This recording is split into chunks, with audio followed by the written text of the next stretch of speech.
Hello, friends. Welcome to CA Latif's Academy again. So, today we are going to start a new topic which is Sustainable Development Goals. ठीक है, so as promised हमारा government schemes of Jammu and Kashmir ख़त्म हो गया है and अब हम एक नया टॉपिक सस्टेन डेवलपमेंट गोल्स आज से शुरू कर रहे हैं. इसको भी जो है हम कुछ पार्ट्स में लाते हैं, मे बी 2 और 3 पार्ट्स लग जाए at max. And I hope कि आपने वो पिछले जो लेक्चर्स है वो देख लिए हैं. And so let's start with today's topic. Sustainable development क्या होती है उसको समझने से पहले थोड़ा हम हिस्ट्री में चले जाते हैं, थोड़ा बैकग्राउंड समझ लेते हैं कि ये सस्टेनेबल डेवलपमेंट गोल्स आखिरकार लाए क्यों गए. ठीक है, तो बात करते हैं इंडस्ट्रियल रेवोल्यूशन जो इंग्लैंड में आया. ठीक है, in the mid 18th century. तो 1750s के करीब जो है ये इंडस्ट्रियल रेवोल्यूशन आया. अब इंडस्ट्रियल रेवोल्यूशन के बाद क्या चेंजेस आए और उससे पहले वर्ल्ड इकोनॉमीज कैसे थी ये समझ लेते हैं. अब देखिए, इस इंडस्ट्रियल रेवोल्यूशन से पहले वर्ल्ड ओवर जो इकोनॉमीज थी वो मोस्टली एग्रेरियन थी. ओके, एग्रेरियन थी, इसका क्या मतलब है? Agrarian means their whole dependence, और प्राइमरली वो डिपेंड करते थे एग्रीकल्चर पर या अपने प्राइमरी सेक्टर पर फॉर देयर सस्टेनेंस. ठीक है, लेकिन इस इंडस्ट्रियल रेवोल्यूशन के आने के बाद इन इकोनॉमीज को वर्ल्ड ओवर ये तो समझ में आ गया कि अगर इस प्रेजेंट सिनेरियो में आपको डेवलपमेंट चाहिए, अगर आपको इकोनॉमिक ग्रोथ करनी है, तो the focus has to shift from the primary to the secondary sector. So secondary sector से हमारा क्या मतलब है? The manufacturing sector. So these economies shifted their focus from primary to secondary. अब जब हम मैन्युफैक्चरिंग सेक्टर पे फोकस करने लगे तो इसको बूस्ट करने के लिए आपको ज़्यादा रॉ मटेरियल्स की ज़रूरत थी. चाहे आप किसी भी इंडस्ट्री की बात कर ले, टेक्सटाइल इंडस्ट्रीज़ की बात कर ले, पेपर इंडस्ट्री की बात कर ले, ठीक है, डिफरेंट इंडस्ट्रीज़. तो इसको रॉ मटेरियल तो प्राइमरी से ही आता था. दैट मीन्स हमने एक्सप्लॉइट करना चाहा ज़्यादा रिसोर्सेज को जो अर्थ के हैं, ताकि हम फुलफिल कर सके अपनी नीड्स इस मैन्युफैक्चरिंग सेक्टर की. लेकिन इसके चलते क्या हो गया, हमने इन रिसोर्सेज को ओवर एक्सप्लॉइट किया. अब किसी भी चीज़ में ज़्यादती होगी तो आपको उसके रिपरकशंस दिखेंगे. तो अब चूंकि ओवर एक्सप्लॉइटेशन रिसोर्सेज की हो गई, इसके भी अपने रिपरकशंस निकल के आए, जो कि थी क्लाइमेट चेंज. ओके, जो हमें दिखी in the form of global warming, जो हमें दिखी in the form of adverse weather conditions. Climate change basically क्या है? Climate change means a change of climate. ठीक है, क्लाइमेट में चेंज होना, बट किसकी वजह से? डायरेक्टली या इनडायरेक्टली ह्यूमंस की एक्टिविटी की वजह से. ओके, डायरेक्टली और indirectly due to human activity. तो अब इस क्लाइमेट चेंज का कोई एक असर नहीं था, इसके बहुत सारे इफेक्ट्स थे ह्यूमंस पे. जैसे आपने सुना होगा, सबसे पहले आइलैंड नेशंस जो है, बहुत सारे आइलैंड नेशंस जो है, उन पे थ्रेट आ गया है सबमर्जेंस का. ठीक है, इसमें से आपने एक आमतौर पर एक नाम सुना होगा, किरिबाटी का. किरिबाटी, this is an island in central Pacific ocean. तो किरिबाटी में जो है वाटर लेवल जो सी का है वो कंटिन्यूसली राइज कर रहा है. जैसे मैंने कहा, बढ़ते हुए टेम्परेचर की वजह से water level in the seas is rising, तो जिसकी वजह से जो ये आइलैंड नेशंस हैं ये डूबने का इनको खतरा है. Similar is the case with Maldives, जो कि इंडियन ओशन में है. ठीक है, इसको भी सबमर्जेंस का खतरा है. जैसे जैसे वाटर लेवल सी वाटर लेवल जो है इंक्रीज करेगा, इन नेशंस को खतरा है. इसके अलावा हमने बढ़ते हुए carbon dioxide in the atmosphere, ठीक है, उसकी वजह से ओशन एसिडिफिकेशन का नाम सुना है. ठीक है, दीज आर ऑल, ये एक अलग से एक टॉपिक आ जाता है, ग्लोबल वार्मिंग की क्या इफेक्ट्स है और क्लाइमेट चेंज के क्या जो है इफेक्ट्स है. दिस इज अनदर टॉपिक, इसलिए मैं इनको थोड़ा जल्दी बता रही हूँ. तो इसके अलावा आप देखते हैं, जैसे जब ओशन एसिडिफिकेशन होगी तो आपकी जो एक्वाटिक लाइफ है उसमें आपकी कोरल रीफ्स आ जाते हैं या बाकी एक्वाटिक लाइफ आ जाती है. तो आपने कोरल ब्लीचिंग का भी नाम सुना होगा. ठीक है, तो मेनी एडवर्स इफेक्ट्स. जैसे आप किरिबाटी का अगर मैं यहाँ जिक्र करूँ, तो किरिबाटी में ऐसे भी एरियाज़ हैं जो इनहैबिटेड थे कुछ साल पहले. ठीक है, वहाँ लोग रहते थे कुछ साल पहले, बट क्योंकि समंदर का जो पानी है वो राइज कर रहा है, द स्पेसिफिक ओशन, इसका पानी राइज कर रहा है, तो यही एरियाज अब इनहैबिट नहीं कर रहे हैं लोग, because that is covered under water. तो ये जो है, इसकी वजह से, इस क्लाइमेट चेंज की वजह से क्लाइमेट रेफ्यूजीज बन जाते हैं लोग. ठीक है, it's a very popular term these days, climate refugees. तो लोगों को शिफ्ट करना पड़ता है because of the adverse effects of the climate, because of this climate change. तो इन्हीं चीज़ों से लड़ने के लिए हमें कुछ तो सोचना था जिससे हम इनको टैकल कर पाते. ओके, तो ये कुछ एडवर्स वेदर कंडीशंस है जिनकी मैं अभी आपसे बात कर रही थी, कि ड्रॉट, स्टॉर्म्स वगैरह आते हैं, फ्लड्स आते हैं उन रीजन्स में जहाँ पर कॉमन नहीं होते हैं ना. अब बात कर लेते हैं कि ओशन पे क्या फ़र्क पड़ेगा, ये जो आइलैंड नेशंस हैं उन पे क्या फ़र्क पड़ेगा. तो जैसे टेम्परेचर्स राइज करेंगे, ग्लेशियर्स मेल्ट हो जाएंगे फास्टर. ठीक है, और इसकी वजह से हमारा वाटर लेवल जो है वो इंक्रीज़ हो जाएगा.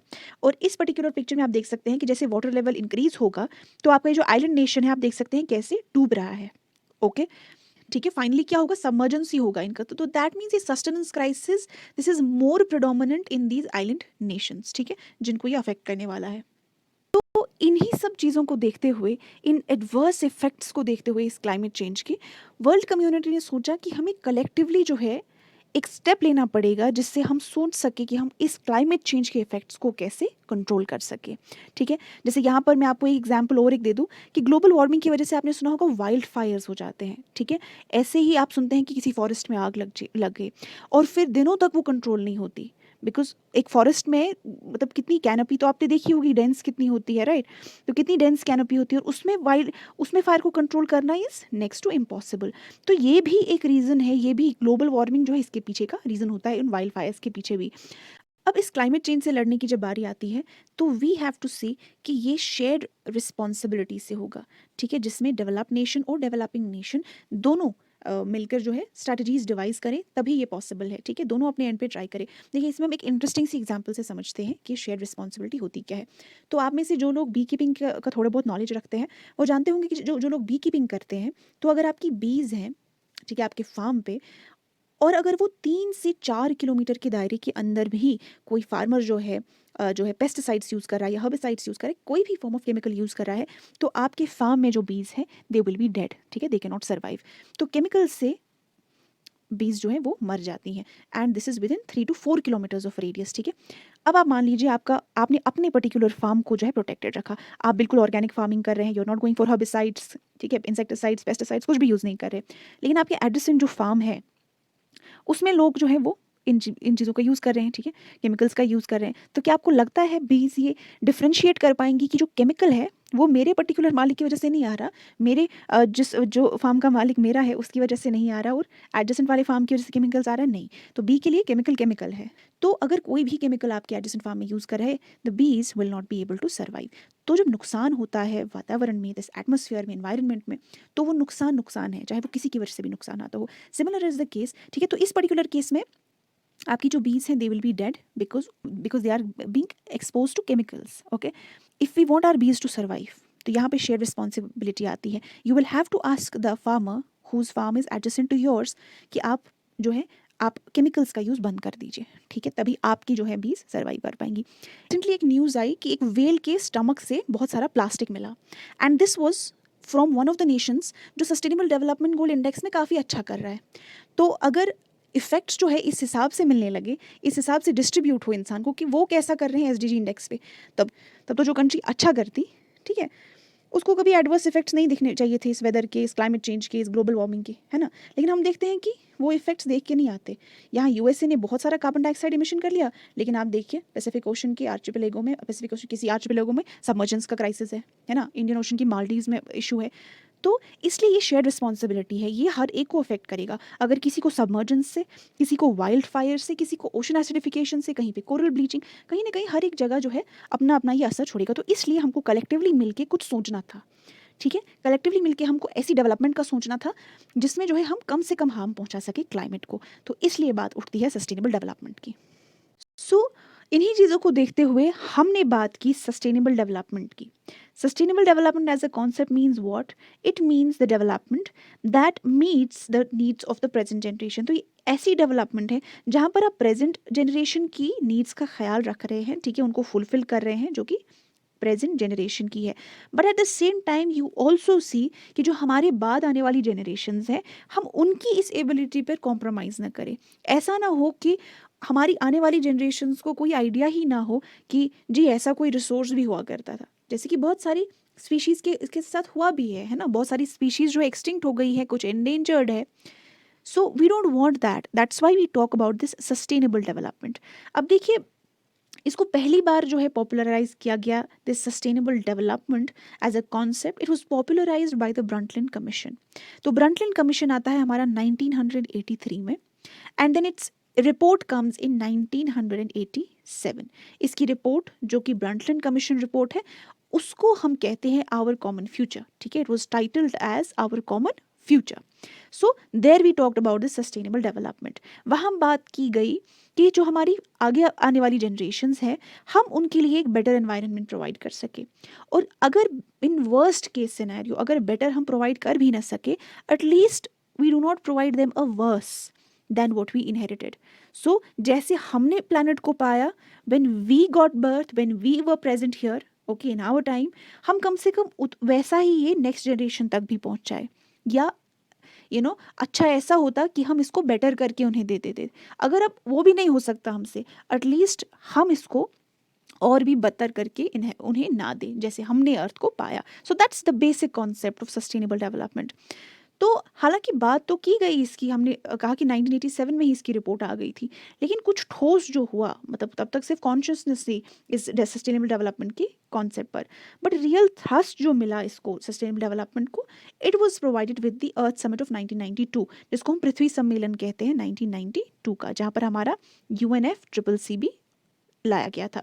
So it was the earth summit of 1992, जो कि ब्राज़ील के शहर रियो डी जेनेरो में होता है, ठीक है। सो दैट्स अबाउट इट। तो जो हमारा अर्थ समिट 1992 होता है, ओके, दिस 1992 का अर्थ समिट होता है, इसके ठीक 20 साल बाद फिर से इसी शहर में, ठीक है, this city of Rio de Janeiro in Brazil. तो 1992 के बाद 2012 में और एक समिट होती है जिसे हम नाम देते हैं Rio+20, बिकॉज ये रियो में ही हुई और अर्थ समिट के 20 साल बाद हुई, हेंस +20। तो इसमें बात की जाती है कि हमारा क्योटो प्रोटोकॉल, जो कि 1997 11 दिसंबर 1997 से अडॉप्ट किया गया था, और जो ग्रीन हाउस गैसेस की इमिशन को लिमिट करने के लिए प्रोटोकॉल लाया गया था, इसको फिलहाल एक्सटेंड किया जाएगा। अब देखिए ये 2012 में जो है 2012 तक ही था, तो इसको फिलहाल एक्सटेंड करते हैं till 2020, okay. And second thing कि पोस्ट 2020 क्या होगा, इसको हम डिसाइड करते हैं 2015 में। अब ये 2015 का क्या फंडा है, क्यों ये बोला गया कि 2015 में डिसाइड करते हैं? इसका रीज़न ये है कि 2000 में, year 2000 which is the start of the third millennium, जब थर्ड मिलीनियम की शुरुआत होती है, वहाँ हमारी यूनाइटेड नेशंस कंडक्ट करवाता है द मिलीनियम समिट ऑफ 2000, जहाँ पर अडॉप्ट किए जाते हैं, let me go to that slide, so जहाँ पर 8 मिलीनियम डेवलपमेंट गोल्स जो है हम अडॉप्ट करते हैं, okay. So at united nations millennium summit of 2000 which is September 2000, world leaders agreed कि हमें 8 स्पेसिफिक और मेजरेबल डेवलपमेंट गोल्स लाने की ज़रूरत है, जिनको बाद में मिलीनियम डेवलपमेंट गोल्स कहा गया, ओके। सो ये 2000 में लाए गए और इनका टाइम पीरियड क्या था, 2015 तक, 15 साल का टाइम। तो 8 हमारे मिलीनियम डेवलपमेंट गोल्स थे, जिसमें 18 टारगेट्स थे और 48 इंडिकेटर्स थे। इससे हम क्या समझते हैं, आप इसको बहुत आसानी से समझ सकते हैं कि मान लीजिए आप किसी एग्ज़ाम की तैयारी कर रहे हैं, ठीक है, तो किसी कॉम्पिटिटिव एग्जाम की तैयारी कर रहे हैं जिसमें आपको पता है कि आपको 8 ब्रॉड सब्जेक्ट्स जो है वो पढ़ के जाना है, तो 8 ब्रॉड सब्जेक्ट्स आपके मिलीनियम डेवलपमेंट गोल्स हो गए, ठीक है, ऐसे ही और 4। उसके बाद आप अब अपनी प्रोग्रेस कैसे देखते हैं, जब आप तैयारी करना शुरू करेंगे तो आपकी टाइमली प्रोग्रेस आप कैसे गेज करेंगे, आप अपने लिए कुछ टारगेट सेट करेंगे। से इस पर्टिकुलर सब्जेक्ट को मैंने 4 हिस्सों में डिवाइड कर दिया, ओके, 4 हिस्सों में डिवाइड कर दिया। तो जब आप पहला पोर्शन खत्म करते हैं, this is your target 1, target 2, target 3 and target 4, तो जैसे ही आप पहला टारगेट अटेन करेंगे, आप जो है टेस्ट सीरीज लगाएंगे, ठीक है। तो ये टेस्ट सीरीज का जो आपका स्कोर होगा वो रहा आपका इंडिकेटर, वो आपको बताएगा कि आपकी तैयारी कैसी चल रही है, ठीक है। तो ऐसा ही कुछ डिसाइड किया गया कि 8 हमारे गोल्स रहेंगे, जिसमें हमारे टारगेट्स जो है वो 18 रहेंगे, ठीक है। डायरेक्टली आप ऐसे नहीं कह सकते पूरा सब्जेक्ट खत्म होगा तो फिर मैं देखूंगा मेरी प्रिपरेशन कैसी है। आप अपने लिए छोटे छोटे टारगेट्स रखते हैं, जिसके एंड पे आप देखते हैं कि आप कैसा कर रहे हैं, वो हो गया आपका इंडिकेटर। तो मिलेनियम डेवलपमेंट गोल्स में आपके 48 इंडिकेटर्स थे और 18 टारगेट्स थे। अब यहाँ समझने की बात ये है कि इनको सिर्फ डेवलपिंग नेशंस के लिए लाया गया, वेरी वेरी इंपॉर्टेंट, ठीक है, ये सिर्फ डेवलपिंग नेशंस के लिए लाए गए। और ये 8 मिलेनियम डेवलपमेंट गोल्स क्या थे, लेट्स अंडरस्टैंड। तो सबसे पहला हमारा गोल था that we have to eradicate extreme poverty and hunger, तो एक्सट्रीम पॉवर्टी और हंगर को जो है हमें इरेडिकेट करना है। Second was achieve universal primary education, ठीक है, achieve universal primary education. So third was कि जेंडर इक्वालिटी और विमेन एम्पावरमेंट को प्रमोट करना है। So third was about this women empowerment and gender equality. Fourth child mortality को कम करने के बारे में थी, ठीक है। तो child mortality was this fourth dealt with the child mortality. Then fourth was improving the maternal health, ठीक है, जो प्रेग्नेंट वुमेन है तो उनकी हेल्थ इंप्रूव करने का कहा गया, maternal health, and this is also post pregnancy भी उनकी हेल्थ जो है उसका भी ध्यान रखा जाता। Then 6th was combat HIV, AIDS, malaria and other diseases. ठीक है, तो डिजीजेस से कॉम्बैट करने के लिए 6th MDG था। And then 7th was about ensuring environmental sustainability. Okay, so environment sustainability की बात कहाँ पर की गई? 7वें मिलेनियम डेवलपमेंट गोल में। और 8वां जो है बहुत ही आसान है, इसमें पार्टनरशिप की बात की गई। You develop a global partnership for development. तो सस्टेनेबल डेवलपमेंट गोल्स की केस में भी आप देखते हैं लास्ट वाला जो सस्टेनेबल डेवलपमेंट गोल है the 17th, that also talks about partnership की। इन सब मेन मिलेनियम डेवलपमेंट गोल्स आपस में भी आपको ग्लोबल पार्टनरशिप की ज़रूरत है डेवलपमेंट के लिए। ठीक है, दिस इज़ नॉट एक्सक्लूसिव। अगर आप एक चीज़ में डेवलपमेंट कर रहे हैं, this that will be connected, it is all interconnected ये डेवलपमेंट। तो पार्टनरशिप की ज़रूरत है अगर आपको डेवलपमेंट की डेवलपमेंट चाहिए। So those were your 8 millennium development goals. So इसको लाया किसने? इसको यूनाइटेड नेशंस ऑर्गेनाइजेशन ने लाया। अब यूएन के बारे में थोड़ा सा जान लेते हैं। यूनाइजेशन, सो यूनाइटेड नेशंस ऑर्गेनाइजेशन एक इंटर गवर्नमेंटल ऑर्गेनाइजेशन है। डिफरेंट गवर्नमेंट्स जो है मिलकर ये ऑर्गेनाइजेशन बनाती है, जिसका प्राइमरी काम क्या है कि इंटरनेशनली आप पीस और सिक्योरिटी को मेंटेन कर पाओ, और मेंबर नेशंस और अलग अलग देशों के बीच में जो है आप पीस मेंटेन करके रख सको, फ्रेंडली रिलेशंस मेंटेन करके रख सको। ठीक है, फर्स्ट वर्ल्ड वॉर के बाद we didn't want a second war, okay, and उसको चेक करने के लिए, to check yet another war, we created this body called League of Nations, right?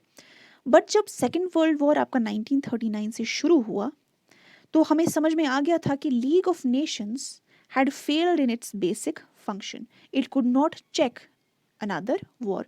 तो 1939 से लेकर 1945 तक आपका सेकेंड वर्ल्ड वॉर रहा।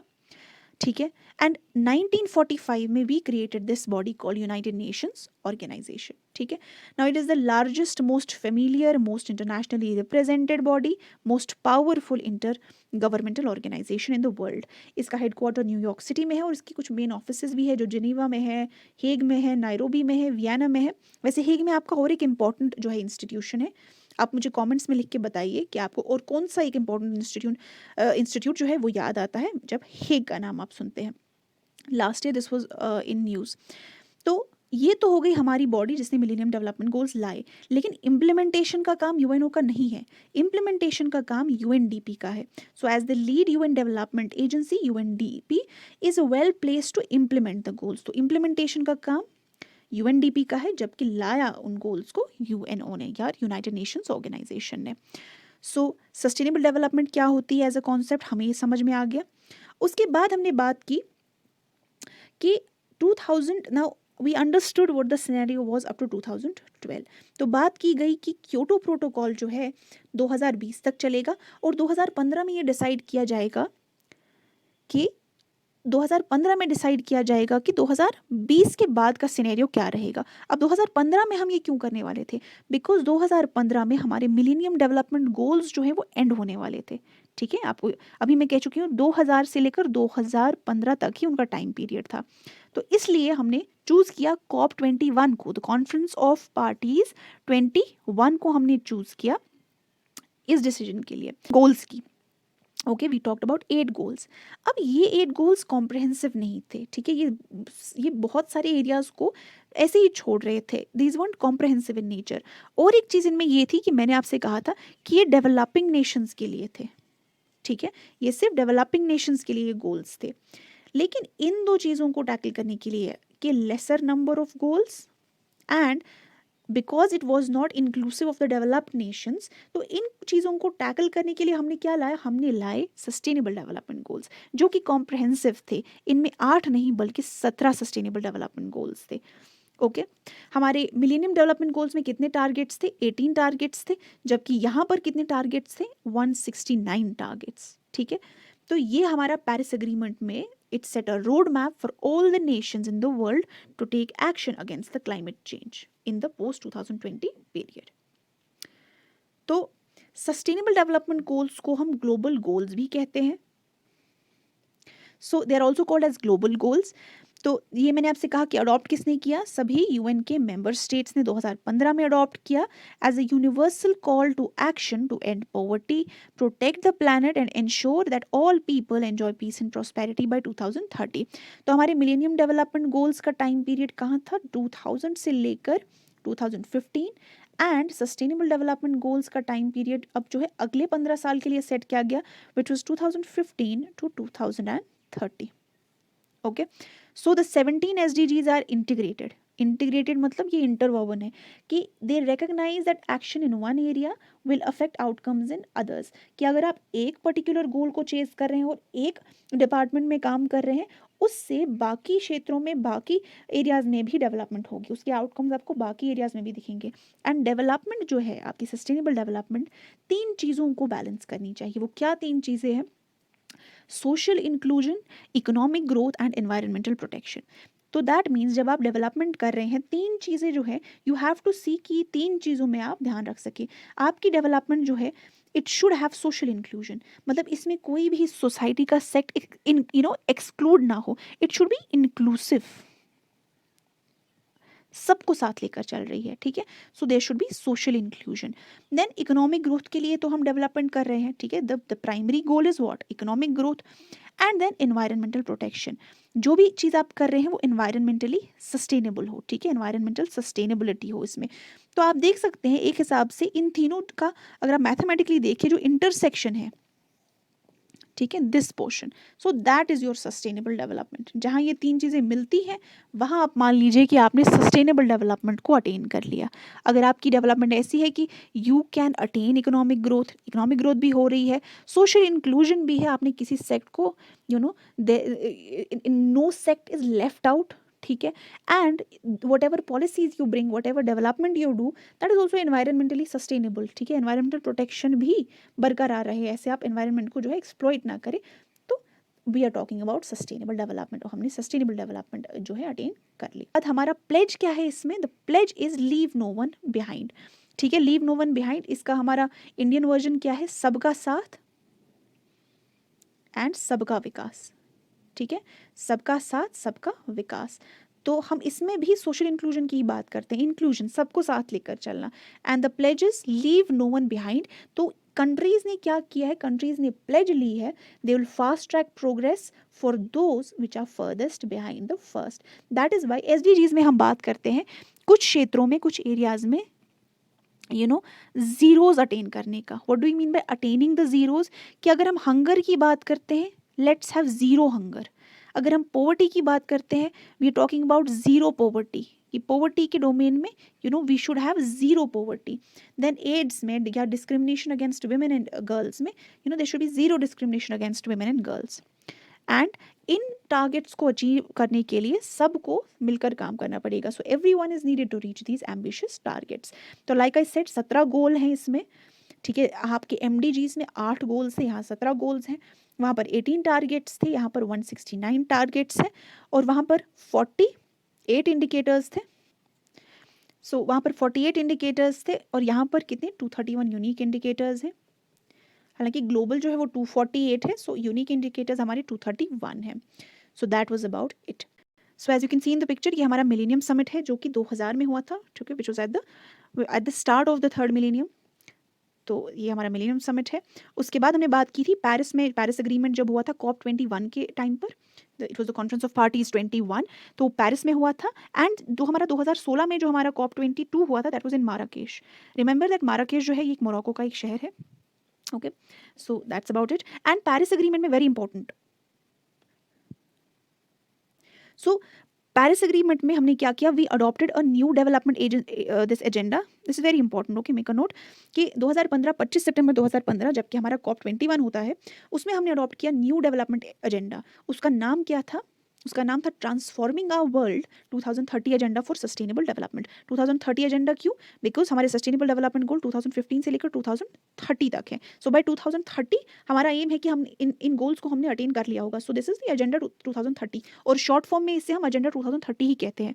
और इस रेजोल्यूशन का क्या नाम था, द रेजोल्यूशन नेम वॉज 70/1।